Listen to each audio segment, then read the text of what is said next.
శ్రీమాత్రే నమః. ఈరోజు వీడియోలో మనము ధ్యానం గాని, జపం గాని చాలామంది స్వామి మేము జపం ఎట్లా చేసుకోవాలి? అసలు ధ్యానం ఎలా చేయాలి? అని అయితే ఈ దేవుడొచ్చే వాళ్ళు ఈ జపం గాని, ధ్యానం గాని చేయడం వల్ల ఏమవుతుందంటే దేవుడనేది మన యొక్క కంట్రోల్‌లో ఉంటాడు. అంటే మనకు దేవుడు ఊకే వస్తుంటాడు గదా! కొంతమందికి చూడండి ఎవరైనా తలిగినా గానీ, లేకపోతే ఏదైనా ప్రయాణాలు చేస్తుంటాం గదా! ప్రయాణాలు చేసి వచ్చినాక గూడంగా ఈ దేవుడు ఇంట్లో గూడంగా ఊకే వస్తుంటాడు గదా! అంటే ఇట్లా అర్థం పర్థం లేకుండా వస్తుంటాడు దేవుడు. అంటే మనకు ఏ పని తోచనీయడనమాట. అయితే ఇట్లా ఎందుకొస్తున్నాడు అంటే, మీరు కొన్ని నియమాలు పాటించే ఎప్పుడే గాని ఒక విషయం గుర్తుంచుకోండి. మనము దేవుడొచ్చే వాళ్ళము ఎప్పుడే గాని కొంచెం ఆహార నియమాల్లో గాని, లేకపోతే మనము కట్టుకున్న బట్టలలో కొంతమంది యేసుకున్న బట్టలే మళ్ళీ యేసుకుంటారు గదా! అట్లాంటివి. అంటే మనము కొన్ని నియమాలు తప్పితే ఈ దేవుడు అనేది మన శరీరంలోకి అంటే ఆయన యొక్క ఆజ్ఞాశక్తులు మనకు వచ్చి మనకు ఏ పని తోయనీయడు. దానివల్ల మనం ఏమైతాయంటే కొంచెము ఆరోగ్య ఇబ్బందులు పాలవుతామన్నమాట. మీరు చూడండి ఎప్పుడు మంచిగా ధ్యానం గానీ, జపం చేసుకున్న వాళ్ళు దేవుడొచ్చేవాళ్ళు చాలా మంచిగా అంటే వాళ్ళకి ఎలాంటి ఇబ్బందులు లేకుండా ఉంటారు. మీకిక్కడ డౌట్ రావచ్చు. అంటే మేము ఏదో కూలి పనులు చేసుకునేటోళ్ళము. ఇప్పుడు సామాన్యంగా ఈ దేవుడొచ్చేవాళ్ళు అంటే మధ్య తరగతి వాళ్ళము అంత ఈ పనో, ఆ పనో చేసుకున్న వాళ్ళమే. మన అందరం ఏం ధనవంతులమేం గాదు గదా! అయితే ఉన్న కాడికైనా సరే ఒక్క జత 2 జతల బట్టలు లేకుండా ఉండవు గదా!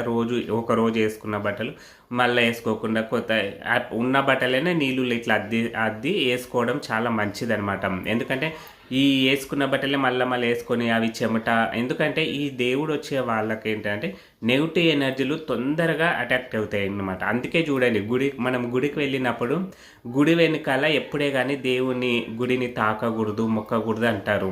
ఎందుకంటారు తెలుసా? అమ్మవారు గానీ, దేవుడే గానీ ఏదైనా దేవుడు అంటే ఎనికిల రాక్షసులు అంటే కొన్ని ఆత్మలు అంటే మాకు మోక్షం ఇవ్వండి అని వెనికిలా ఉంటాయి. ఎందుకంటే వాళ్ళకు దేవుడి ముందుకు వచ్చే ధైర్యం లేక ఎందుకంటే దేవుడు చూపు పడితే అవి భస్మం అయిపోతాయన్నమాట.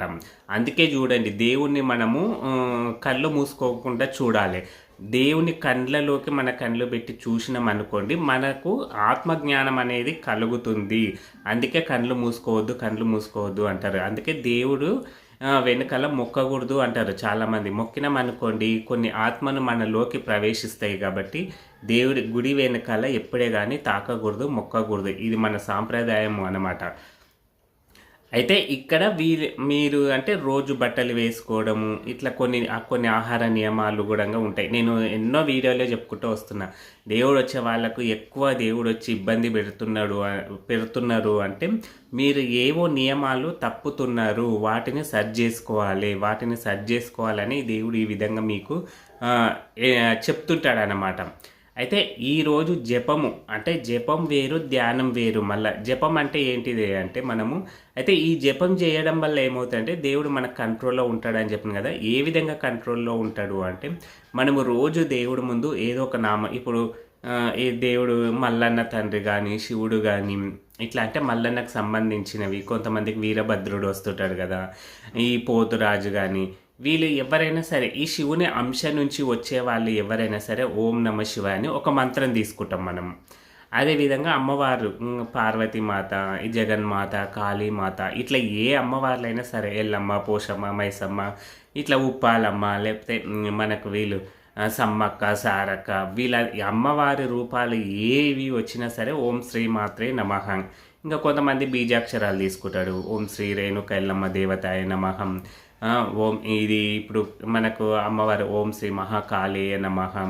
ఇట్లా ఓం శ్రీ దుమ్ దుమ్ దుర్గాయే నమః, దుర్గాదేవి మంత్ర ఇట్లా బీజాక్షరాలు తీసుకుంటారు. సరే ఎవరిష్టం. ఇంకా కొంతమంది అంటే చదువుకున్న వాళ్ళము బీజాక్షరాలు తీసుకొని దాన్ని ఎందుకంటే ఈ బీజాక్షరాలు మనం కరెక్ట్ పలకాలన్నమాట. లేకపోతే అవి రివర్స్ అవుతాయి. ఇంకా మాకు పలకడానికి కొంతమంది చదువుకోని వాళ్ళు ఉంటారు. మాకు ఏ చదువు రాదు అనుకున్న వాళ్ళు ఓం శ్రీ మాత్రే నమః లేకపోతే అమ్మ, మాత, జగన్మాత అన్నా సరే, ఏదైనా సరే. ఎందుకంటే అమ్మవారు ఎప్పుడే గానీ బిడ్డ ఏ విధంగా చేసినా అమ్మవారు ఓపిక పడుతుంది. ఎందుకంటే మన గ్రహస్థితి ఏంటిదో, మన పరిస్థితి ఏంటిదో అంతా అమ్మవారికి తెలుసు కాబట్టి మనం కూడా ట్రై చేయాలి. అంటే ఆ పదాలను పలికేటట్లు కూడా చదువుకోని వాళ్ళు బీజాక్షరాల దగ్గరికి పోకండి. ఓం శ్రీమాత్రే నమః లేకపోతే ఓం మాతాయ నమః ఇట్లా చదువుకున్న వాళ్ళు ట్రై చేయండి బీజాక్షరాలు తప్పు పోకుండా. అయితే రోజు జపము మనము ఈ దేవుడు వచ్చేవాళ్ళు ఉదయము సాయంత్రము చాలామంది మనము ఇదైతే దేవుడు వచ్చేవాళ్ళు ఉదయం 6 లోపటనే పూజ అయిపోవాలి. మన ఇష్టం వచ్చినట్లు చేసుకుంటాము అంటే ఇబ్బందులు మాత్రం తప్పు. ఎందుకంటే మనకు వచ్చేది అంటే మనం మంచిగా ఉంటేనే మనం 10 మందికి చెప్పగలుగుతాం. కానీ మన ఇష్టం వచ్చినట్టు నేను 11కి చేస్తా, 12కి చేస్తా, 12 తర్వాత అసలు పూజ అనేది చేయకూడదు. ఎందుకంటే ఆ టైంలో దేవుళ్ళు అనేది విశ్రాంతి సమయంలో ఉంటారు కాబట్టి. మన గుడి అయినా సరే 11 అయిందంటే గుడులు మూసేస్తారు. మళ్ళీ మధ్యాహ్నము 2:30 తర్వాత తెరుస్తారు కాబట్టి ఆ టైంలో పూజ. కొంతమంది 12కే గంటలు కొడుతుంటారు, అది చాలా తప్పు. మీకు ఎంత అంటే మీరు సరే మీకు కొంతమంది నైట్ డ్యూటీ చేసే వాళ్ళు ఉంటారు. సరే నైట్ డ్యూటీ చేసినా కానీ ఉదయం రాగానే మీరు ముందు దేవుని యొక్క కార్యక్రమం. ఎందుకంటే మనకు ఏ పని సరే ఏదో ఒక పని చేస్తున్నాము తప్పదు అనుకున్నప్పుడు మాత్రము దేవుడు కూడా కరుణిస్తాడు. కానీ హాయిగా సోమరిపోతులాగా వండుకొని నా ఇష్టం వచ్చినప్పుడు నేను చేస్తా అంటే మాత్రం కుదరదు. ఇబ్బందులు మాత్రం తప్పకుండా వస్తాయి అన్నమాట. ఉదయం 6 మ్యాక్సిమం 7 వరకు మన యొక్క పూజ అనేది అయిపోవాలి. తర్వాత మనము ఏ పనైనా చేసుకోవచ్చు. ఇదే విధంగా సాయంత్రము అయితే ఈ జపాన్ని మనము ఏదైనా ఒక మంత్రాన్ని తీసుకొని మనం జపం చేస్తుంటాం కదా. అయితే అది మనకు దేవుడు మనం చూడండి, ఇప్పుడు దేవుడు మన జపం చేస్తూ ఇప్పుడు మనము పూజ చేస్తున్నంతసేపు మనకు ఆవలింతలు రావడము ఏదో ఉంటుంది. జపం చేస్తుంటే మాత్రం ఇదంతా ఆగిపోతుంది.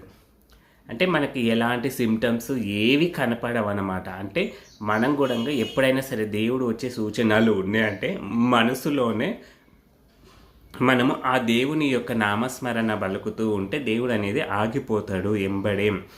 ఏమి చేయకుండా ఉంటే అంటే ఎప్పుడు దైవనామస్మరణ చేస్తూ ఉంటే మనకు అంత తొందరగా రాడు. ఏ నెగిటివ్ మనం ఎక్కడైనా బస్సులో ప్రయాణించినా, ట్రైన్లో ప్రయాణించినా, ఎక్కడైనా పోయినా కానీ ఎవరైనా తలిగినా చేసినా మన లోపల ఒక నామం పలుకుతూ ఉంటాం కాబట్టి ఆ నెగిటివ్ ఎనర్జీ కానీ ఏదే కానీ మన లోపలికి రాదన్నమాట. అయితే ధ్యానం అంటే ఏంటిది అంటే ధ్యానము అంటే మనము కళ్ళు మూసుకొని ఇంకా ఈ పూసలు తిప్పడము, జపం అంటేనేమో మనం ఒక జపమాల తీసుకొని చేస్తుంటాము. కానీ ధ్యానం అంటే మాత్రం మనము ఏ పూసలు ఉండవు, ఏవి ఉండవు, మనసు నిఘ్నంగా ఉంటాయి. అయితే ఇది ఇంట్లో చేసుకోవడం చాలా కష్టము. అయితే ప్రశాంతంగా ఇంట్లో ఒక్కరమే ఉంటే కుదురుతుంది. కానీ 2-3 పిల్లలు ఉంటే ధ్యానం అనేది కుదరదు అనమాట. ధ్యానం అనేది మనం ఏకాంతంగా ఉండి చేసేదాన్ని ధ్యానం అంటే ఎలాంటి సౌండ్లు లేకుండా ఏది లేకుండా ఒక దాని మీద దృష్టి పెట్టడము. ఇప్పుడు దేవుని కళ్ళు చూసినామంటే ఆ కళ్ళ మీదనే దృష్టి పెట్టడము, దీన్ని ధ్యానము అంటారు. అయితే మీరు ఈ జపానికి అలవాటు పడితే కొన్ని రోజుల తర్వాత మీకు ధ్యానంలోకి మనసు మలుతుంది అనమాట. అంటే ఎప్పుడు ఇంకా ఎన్ని రోజులు ఈ పూసలు తిప్పడము, ఒకసారి ధ్యానం మీద మనకు మనసు అనేది పుడుతుంది అనమాట. ఈ ధ్యానం మీదకి పోతుంది. ధ్యానం చేసిన వాళ్ళకు కొన్ని అంటే మనలోని కొన్ని చక్రాలు యాక్టివేషన్ అవుతాయి అన్నమాట. దానివల్ల ఎవరైనా ముఖం చూసినా చూసినా వాళ్ళలోని కొన్ని లక్షణాలు మనకు కనిపిస్తాయి. ఈ జపం చేయడం వల్ల ఏమవుతుందంటే జపం చేస్తే మనకు కొన్ని మాత్రమే అది నిష్టగా చేస్తే ఏదో అయిపోతుందిలే మనకు ఒకసారి ఏమవుతుంది అంటే ఒక పూస ఉంటుంది కదా, ముడేసిన పూస, ఆ పూస ఎప్పుడు వస్తుంది మన మనసులోనే అనుకుంటుంటాం జపం చేస్తుంటే. అంటే అట్లా అనుకున్నాం అనుకోండి, మనకు ఇంకా ఈ దేవుడు అనేది ఏది చూపించడు. మన భక్తితోటి మనము పూసల మీద ధ్యాస అనేది వదిలేస్తూ ఉన్నాం అనుకోండి, మనకు మన ఇంట్లో ఏమన్నా అవుతున్నా లేకపోతే మనకి ఎవరైనా చేసినా వాళ్ళ రూపాలు కానీ అవన్నీ మనకు ఇట్లా ప్రతిబింబం లాగా మనకు కనిపిస్తాయి అన్నమాట. ధ్యానం చేస్తేనేమో మనకు క్లియర్గా తొందరగా కనిపిస్తాయి, జపం చేస్తే కొంచెం లేట్ అవుతుంది. అంటే ఈ జపానికి ధ్యానానికి ఉన్న తేడా ఇదన్నమాట. అయితే రోజు జపం చేసుకోండి, ఎలాంటి ఇబ్బందులు ఉండవు, మనకు దేవుడు కూడా చాలా కంట్రోల్లో ఉంటాడు. అయితే చాలామందికి ఇక్కడ ఈ కడెం చెప్పిన కదా నేను, కడెంలో ఇంకా చాలామందికి డౌట్స్ ఉన్నాయన్నమాట. అంటే మాకు కొంతమంది ఈ కడెం వేసుకుంటే ఈ మంచిది కాదంటుంటారు. అయితే ఈ కడెం ఎందుకు వేసుకుంటాము అంటే కొన్ని శక్తుల వల్ల ఎందుకంటే ఈ కడెం మీద కొన్ని బీజాక్షరాలు ఉంటాయి. అయితే ఈ బీజాక్షరాలు ఉండడం వల్ల మనము ఎవరికైనా తాకినా కానీ లేకపోతే మనము ఎవరైనా ఏమైనా ఇచ్చినా కానీ మనకి ఈ బీజాక్షరాలు మనం ఎందుకంటే ఈ కడాన్ని కూడా మనము అమావాస్యకు పున్నానికి నిమ్మకాయతోటి శుద్ధి చేసుకుంటూ ఉంటాము. దానికి అప్పుడప్పుడు పొగ చూపిస్తూ ఉంటాము. కాబట్టి అయితే ఇవి సంసార నియమంలో ఉన్న వాళ్ళకి ఎలాంటి ఇబ్బందులు ఏమీ లేదండి. హ్యాపీగా సంసారం అనేది చేసుకోవచ్చు. అంటే కొంతమంది అడిగిండ్రు, అంటే కొన్ని నియమాలు, దీనికి నియమాలు ఏముండవు. మీరు నాన్ వెజ్ తిన్నా తినవచ్చు, అది ఎప్పుడు తీయని అవసరమే లేదు. చేతికి ఉందంటే ఎప్పుడు వేసుకోవచ్చు. చెప్తున్నా కదా, మనము మన ఇంటి సంసారానికైతే కడెంతో తీయాల్సిన అవసరమే లేదు. ఎవరైనా చనిపోతే తీస్తాం, చనిపోయినప్పుడు పోవాలంటే తీస్తాము, పోకుండా ఉంటే అవసరం లేదు. అదేవిధంగా మనకు ఇంట్లో ఏమన్నా మైల వచ్చిందనుకోండి, అప్పుడు తీస్తాము. అయితే కొంతమందికి ఇంకా డౌటు, మాకు ఇంకా కొన్ని అంటే ఈ డేట్స్ అనేవి ఆగిపోలేదు, ఏం సంబంధం ఏం లేదు, దానికి దీనికి సంబంధం ఏం లేదు. మీకు ఎలాంటి చెప్తున్నా కదా, మీరు ఎవరైనా చావులకు కానీ అంటే ఏమన్నా అశుభాలు పోతాం కదా. అయితే ఈ చావులు కూడా ఇది కూడా బాగా గుర్తుపెట్టుకోండి. మనం అనాథ శివాలయాలకు చేసేటప్పుడు తీయనవసరం లేదు, అది దేవుడితో సమానం. అందరూ ఉండి మనం ముందుకై చేయాలంటే మాత్రమే తీయాలి. కానీ ఈ అనాథ శివాలయాలకు చేస్తున్నామంటే చాలా పుణ్యము.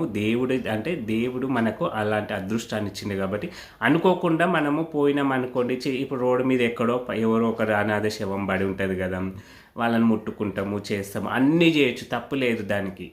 అంటే ఒక ఆపదలో ఉన్నప్పుడు మనము సహాయం చేస్తున్నాం కాబట్టి తప్పు లేదు. కానీ అందరు పెద్ద పెద్ద వాళ్ళు అందరూ ఉండి అప్పుడు మనమే నన్ను గొప్ప అనుకోవాలి. కొంతమంది ఉంటారు గొప్ప అనుకోవాలని పనులు చేస్తుంటారు, ఇది చేస్తుంటారు, ముట్టుకుంటారు, చేస్తారు. అలాంటివి ఈ కడెం వేసుకొని మాత్రం చేయకూడదు. అందరు ఉంటే చేయకూడదు.